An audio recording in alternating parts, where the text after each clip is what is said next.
All systems check.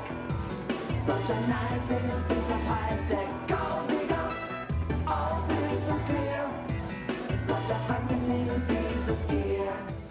I don't think it's really much of a surprise to regular viewers around here that I would be a bit of an admirer of the guys over at Red Letter Media. I've been watching them now for a number of years, and on occasion they can really help tip me off to either some genuinely good movies via their Half in the Bag series, or some 24-karat gold stinkers via Best of the Worst. And today's review can literally only be levelled at them. I would have never have heard of this movie had they not covered it as part of their Best of the Worst series a few months ago. And I was very lucky to be able to pounce on a copy when I did. You see, the moment that RLM cover something that isn't a mass-produced mainstream film, it either instantly spikes in cost to own or disappears as fans frantically clamber to snatch up copies, whether it's a good movie or otherwise. Being shown on Red Letter Media is effectively the kiss of death in terms of ever actually being able to see a movie, because they just become ludicrous to obtain barring a re-release. Well, unless someone's kind enough to share it via less savoury means, shall we say. I was sold on today's film, 1993's Robot in the Family, also known as A Robot Called Goldigger, within about 5 minutes of them playing footage from it. And in one fluid reflex motion that gave me feelings not too dissimilar to choking, I grabbed my phone and hit eBay, nothing, YouTube, super low res copy, so no, nefarious sites, nothing, and finally Amazon, where there was one VHS copy left. I bought that last copy, and at the time of writing, no one else has parted with their version yet. I realise that I've contributed to this film's scarcity by snatching up said last copy, and so I'm giving back to the community today by taking a deep dive into what is arguably one of the loosest so-called films that I've sat through in a very long time. I don't really even know where to begin with this one, as the film's completely demented, but the behind the scenes of this film's production really isn't much better either. So, this was written and produced by Jack Scholl. Jack was an antiques dealer who had a rivalry with another antiques dealer, and the rivalry ran so deep that, via alleged questionable means, this is just what I can find on the internet and is most very likely wrong, but I can't find any information to the contrary, please don't sue me, he funded the making of this movie, Robot in the Family. Originally, it was just an action thriller about two antiques dealers who hated each other, racing against each other to hunt down a stolen sacred object. But just before production was set to kick off, Scholl took some advice from some investors to the production who told him that making a family-oriented movie would help him make a lot more money. So he reworked some of the plot points to make it slightly more family-friendly. He dumbed down both antique dealer main characters, and they literally crowbarred a robot into the production because he was told that robots would also make more money because kids love robots. Basically, from what I can find online, he made this movie as a long-term investment to help supplement his retirement plan and take the piss out of his real-life rival antiques dealer in the most childish way possible.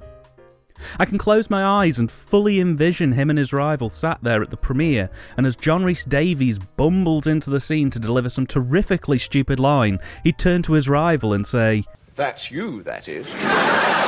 The film was fraught with production issues. The poor, unfortunate bastards who were in the robot costume were in near constant danger, regularly contracting heat stroke, and one particularly unfortunate chain of events resulted in one of them exiting the film entirely, due to an accident on set that resulted in a severe injury to either his spine, or legs, or both, causing permanent damage.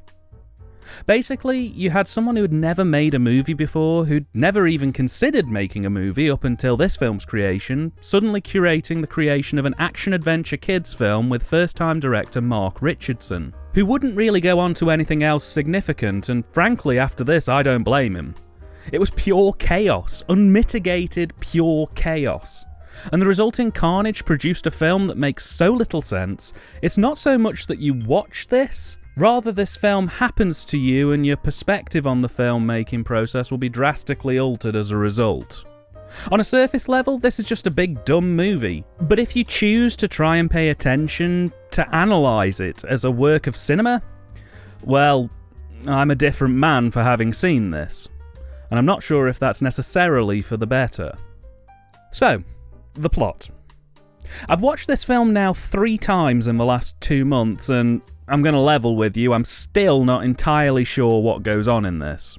So I'm going to try and piece it together about as well as I can. If I get this plot description slightly wrong, I apologise, but I'm literally staring at my notes for this right now, and even with my fullest focus, I'm still struggling to put into words exactly what I witnessed. So please do bear with me. The film opens with a rare and sacred helmet being stolen from a temple, and we then quick cut to the intro to this film, which is literally and legitimately the best part of this film. Seriously, the theme tune is just so cool. Anyway, we then follow Jack Shamir, which sounds in no way like Jack Shaol, a failing antiques dealer and crackpot inventor. He gives away his antiques via credit, and his inventions are all a bit odd, like he has a car that offers scalp massages. And as a result, he's in dire straits financially.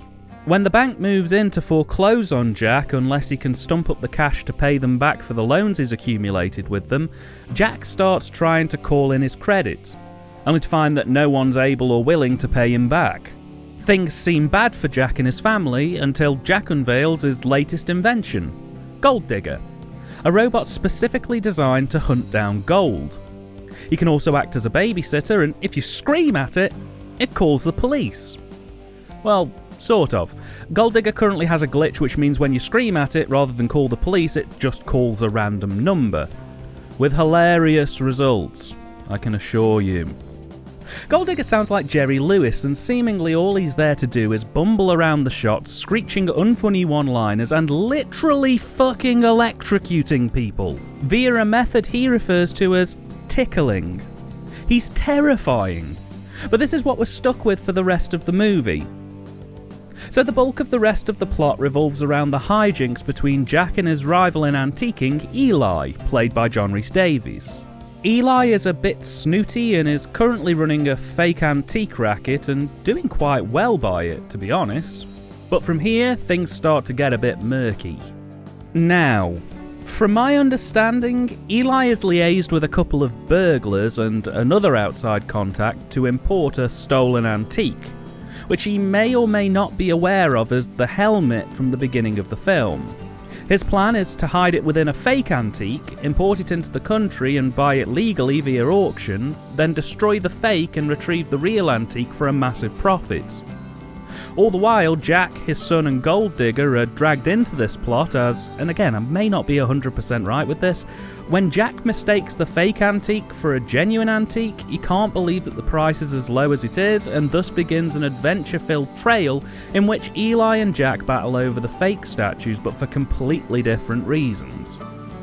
All the while, Goldigger randomly inserts himself into the film to be funny, cause trouble and generally mess about. Will Jack manage to save his failing business and retain the family house? Or will evil Eli get the big payout he doesn't deserve? Well, short of a 4K Blu-ray release by Vinegar Syndrome, you're probably never going to find out. And believe me, that's probably for the best.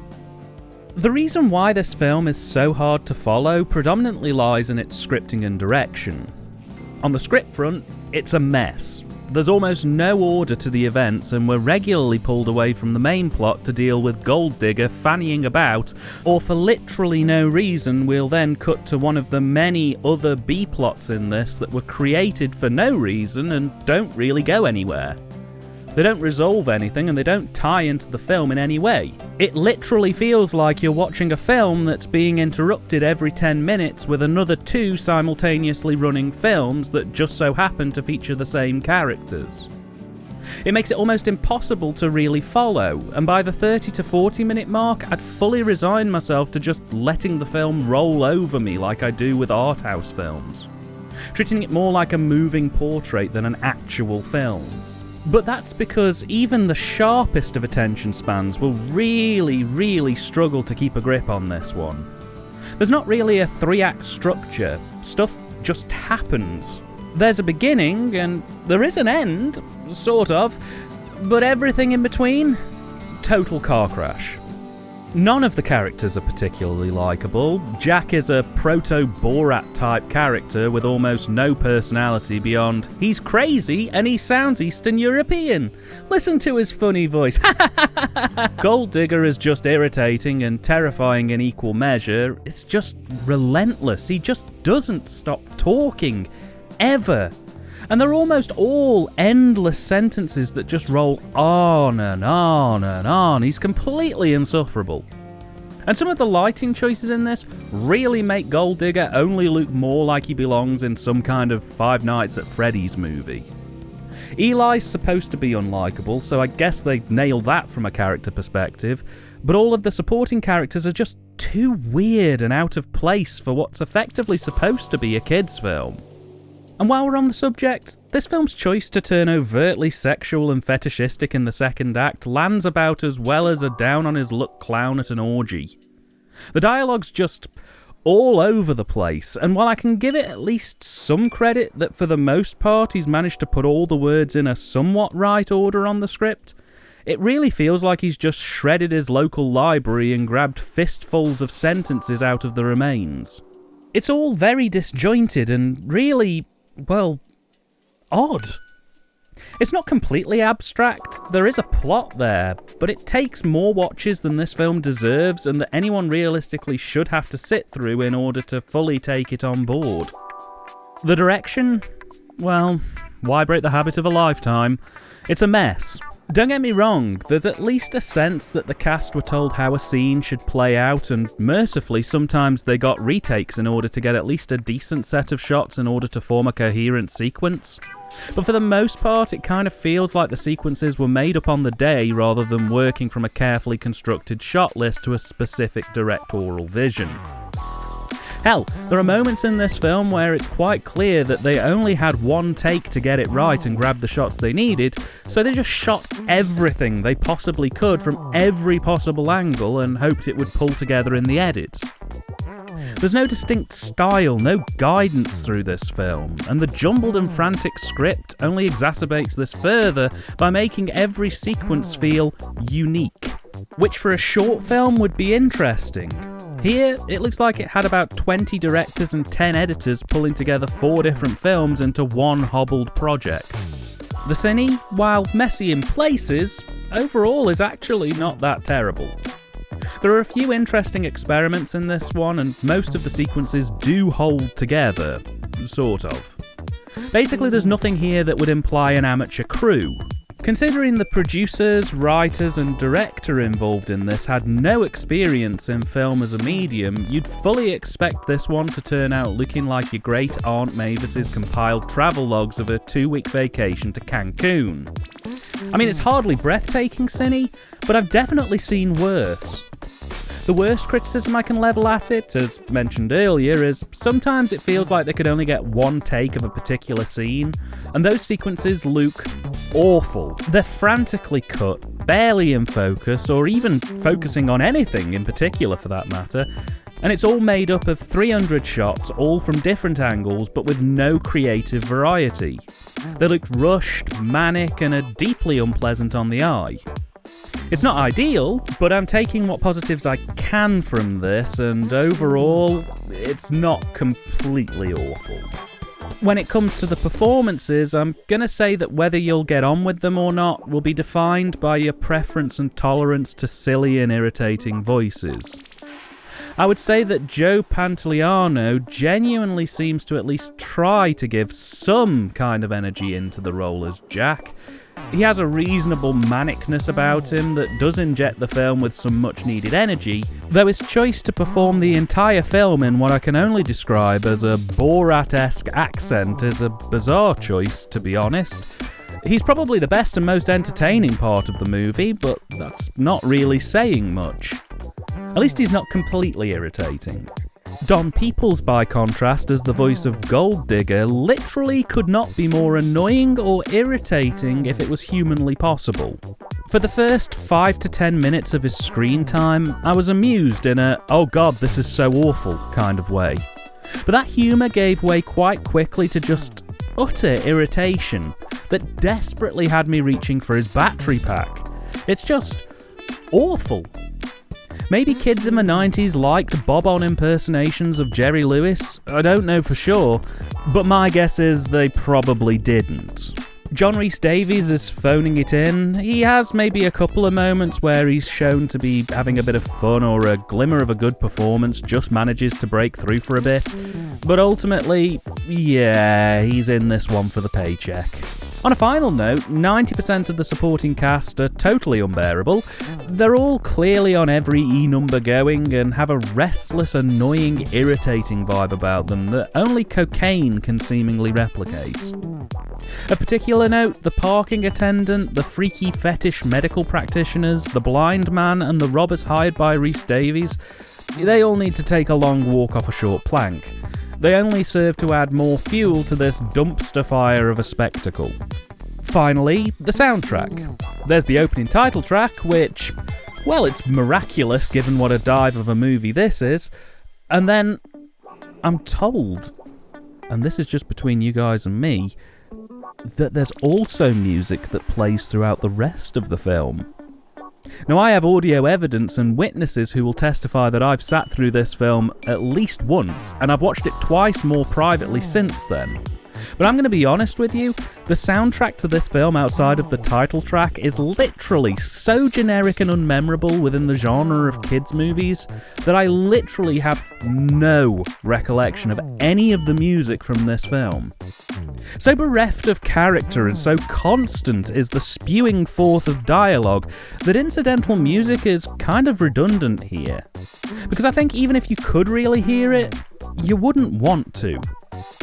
But yeah, go and look up that opening title track if you get the chance. It's a real earworm. Robot in the Family was released on VHS in the UK in 1994 by 2020 Vision under the title A Robot Called Goldigger. My version is the Big Box X rental version. I don't believe this had a retail release, but I can't 100% confirm that. Either way, it's never been released on DVD or Blu-ray, and apart from a very recent resurgence to try and get companies like Vinegar Syndrome to pick it up for a release, it's never seen the light of day outside of 1994. Does this deserve a 4K restoration? I could see the appeal. I think it'd probably have an audience. If they had a full tell-all making-of documentary included, it might even be enough to pry the clasps of my wallet open for the first time in years. But it'll be a hell of a while before I give this one a watch again. I can tell you that right now. This movie's a hot mess. It's inconsistent, poorly acted, poorly structured, with no clear vision, bad jokes, an irritating disco C-3PO of a droid as one of our main focal points, and a near totally unmemorable soundtrack. And honestly, as I said at the top of the review, it's not so much that you watch this film, more that you experience it. I genuinely sat and viewed this one in the same way that I watch experimental or art house films like Split or Liquid Sky. I actually found it easier to get through when I accepted that there wasn't really a hard or fast plot here and just took the film on its literal visual value. I don't know if that advice would help you lot in making it through this one, should you choose to check it out, but that was the best way that I found. This is one of the few films that I'm genuinely on the fence about. On the one hand, I'd say a good third of this film is hilariously awful in the best possible way. A third of the film, though, is incredibly slow, convoluted and irritating. And the final third is just nonsensical, irrelevant garbage. If you've liked what you've seen here, I'd say go check it out, as a lot of the footage I've used is very representative of the tone and style of the film. If you have any doubts at all about your feelings with this one, I'd probably say it might not be for you.